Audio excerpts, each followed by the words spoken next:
Welcome back to the channel, guys. Yes, it's me again, Gaz, and thank you for joining us on our cruise channel. Whether you're a first-time cruiser or someone who's sailed a dozen times before, every cruise has its own story to tell. From incredible food and world-class entertainment to relaxing by the pool with a drink or waking up in a completely different destination every morning, there's always something to look forward to.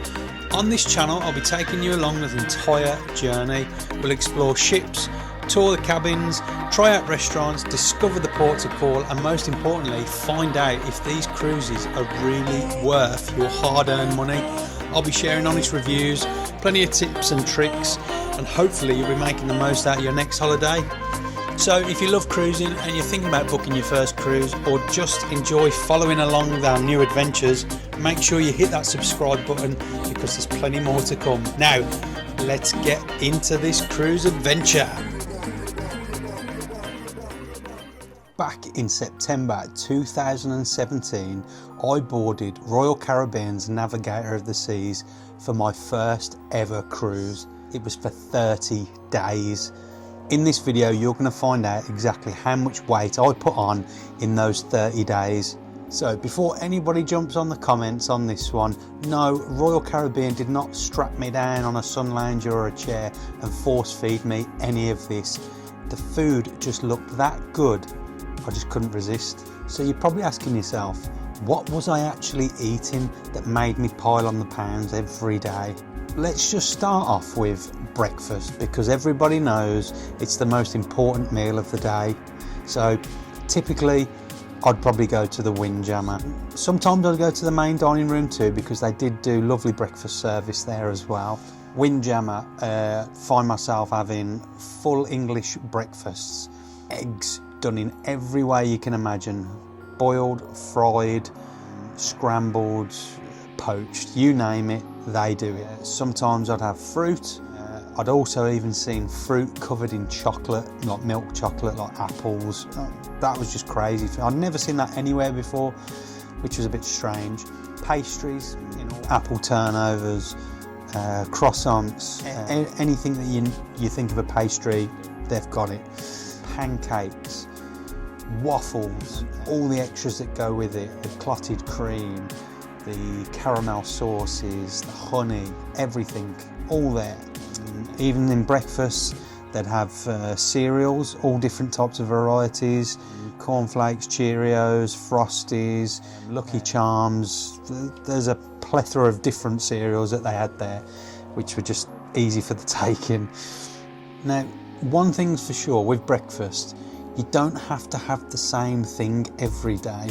Now, some days I'd eat healthy, where I'd have fruit, yogurts, I'd even probably have like porridge, some sort of cereal, just light bites. Other days there were plates piled that high, it was like a construction project. The food was that impressive, I just had to have a bit of everything. I've got to remind everybody, everything is freshly prepared, replenished all the time, and there's so much variety, even if I was on board for several weeks. So now let's move on to lunchtime. Lunchtime is where Royal Caribbean really shows off their skills. In the Windjammer, the style of cuisines change all the time, every day for breakfast, lunch and dinner. One day you could be eating roast beef, the next day you're eating Mexican food, the next day you're eating Italian, the day after that Asian, American favourites, hot dogs, beef burgers, that kind of thing, from fresh salads to sandwiches, soups, seafoods, you name it, there's always something for everybody. If you're around the pool, there's also plenty of grab and go snacks available from some of the newly amplified ships have got fish and chips, which is very nice. El Loco Fresh, which has a bit of a Mexican vibe to it. So you have like quesadillas, tacos. You can also get fresh salads, nachos, them kind of things. You've also got some of the ships having the seaplexes where they do all the bumper cars and things like that, like Anthem of the Seas, where you get the doghouse, where they serve a variety of hot dogs in there, beef, chicken, pork, vegetarian, all served on fresh buns, sauces, onions, you name it. You know, the varieties there. But one thing I like about the doghouse is you can actually have drinks there as well. So sometimes if I was passing by, I'd literally grab a hot dog and a beer, because they go hand in hand. Simple. I'll admit something here. There was times that I wasn't even hungry. I know you're shocked to hear that, but it's true. Because the food looked so good, I'd somehow always convince myself that I could manage one more plate or two. Now we're going to talk about dinner. Dinner is where cruising becomes more of a experience rather than just a meal. The main dining room offers a proper atmosphere, and when I say a proper atmosphere, I mean friendly waiters. Now I've also done a video on staff review from over the 10 years I've been sailing with Royal Caribbean, giving out some special recognition. Big respect to you guys out there, and I think some of you might find that video interesting because we've given out some real, you know, nice shout outs and dedications to, you know, the stuff that we remember. So go and check that one out. Going back to the dining room, table service, beautiful presentation on everything, the food, the way the table's laid out and set up, the way the menu changes every night, starters, main courses, desserts, coffees, cheese plates, the full works. Here is the dangerous side of the main dining room. Now this isn't a secret, I'm sure many people know this. If you can't decide on what you want, then just order both, whether it's a starter, main or dessert. I've been there, I'm sure many other people have been there before, but you know, if you're really stuck, order them all. I've also been there too. Nobody bats an eyelid. You can have whatever you want and as much as whatever you want. Just remember you've paid for this and you've worked hard for it, so make the most of it. If there was anything I'd look back on from main dining room experiences, getting through the variety of the menus, especially over a 30-day period. There wasn't a lot of similarity in terms of one week to the next, even though we was doing back to back, you know, 2 weeks on one menu, 2 weeks on another. It wasn't like that. There was the variety that I managed to choose throughout the whole 30 days, you know, from changing from steak to seafood to prime rib one night, chicken the next, roast lamb. Dining quality in every meal was just simply superb. So no complaints whatsoever with the main dining room. Then we moved on to desserts, which is probably a lot of people's favourite topics. Desserts, now I'm not really a big dessert person, anybody that knows me, but I will try them. Like I said at the beginning of this video, this was my first ever cruise, so desserts were like being tried everywhere. Chocolate cake, cheesecakes, apple pie a la mode, that was one of my favourites. Creme brulee, ice cream, warm cookies, I think they were called Ranger cookies, those were my favourites. If you're trying to lose weight, this is where you lose willpower, not weight. It's impossible. Just a quick mention of speciality dining with Royal Caribbean. They offer some of the most brilliant enhanced experiences for dining on Royal Caribbean ships. If you're willing to spend that little bit more, then it's definitely worth a try. They do Chops Grill, Giovanni's, Azumi, Jamie's Italian on some of the ships, Sabor. Chef's Table is a definite have to experience at some point when you're on a Royal Caribbean cruise. I've done a special video on that. We did Chef's Table twice on this 30-day cruise. It was that great. I've done them all, so look out for some of my other videos where I review them all individually.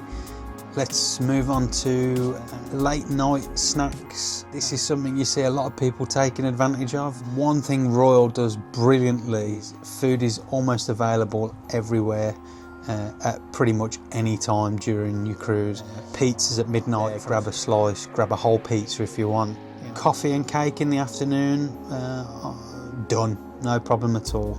Ice cream by the pool, not a problem. Snacks while you're walking down the promenade, done. There's always something somewhere for everybody. And pretty much after discussing this, you're going to sum up where putting the weight on is actually easier than you think. They say you're never too far away from food. Someone who I know, famous cruise reviewer, he says there's no calories at sea. Big up John Cooper. Fantastic guy, some fantastic reviews by him as well. So the final verdict is, was Royal Caribbean food actually good enough for me during this 30-day cruise? The answer is, unfortunately for my waistline, yes. The variety is excellent, the quality is consistently high. There's something for everybody, whether you're travelling as a family, a couple, or even if you're sailing solo on your own, you'll never struggle to enjoy or find food on there. I stepped on board Navigator of the Seas and I put on a whopping 2 stone. Yes, you heard me, 2 stone. When I first weighed myself, I was 17 stone, 8 pounds. And then when I got off the cruise, I weighed in at 19 stone, 8 pounds. So just to finish off the video then, I just want to give this my crown rating. I always just pick up on a few things, so I'd say on this one with the food, it's quality, variety and value. Quality gets 4.5 crowns out of 5, variety gets 5 out of 5, and the value gets 5 out of 5 as well. So the overall rating of this gives a great big whopping 5 crowns, the best of the best, and it deserves that as well. Would I eat my way around another 30-day cruise? Absolutely, without a doubt. Would I recommend bringing bigger clothes, probably that next size up, based on my personal experience? Probably.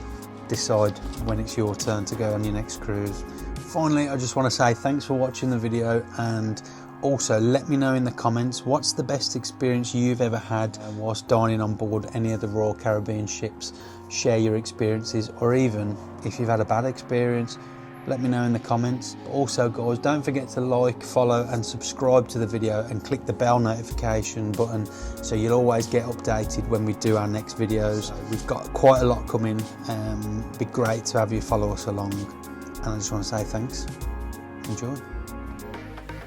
Well, that's it for now folks, for this adventure. I just want to say a genuine thank you for taking the time to watch and coming along on the journey with me.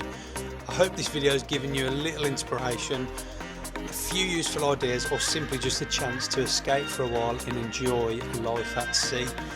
If you did enjoy the video and you'd like to see more, you're always welcome to subscribe and follow along. There are plenty more cruise adventures, ship tours and travel experiences to come, and I'd love to have you with me for the journey. Until next time, thank you again for watching, take care of yourselves, enjoy every adventure that comes your way, and I'll see you on the next cruise.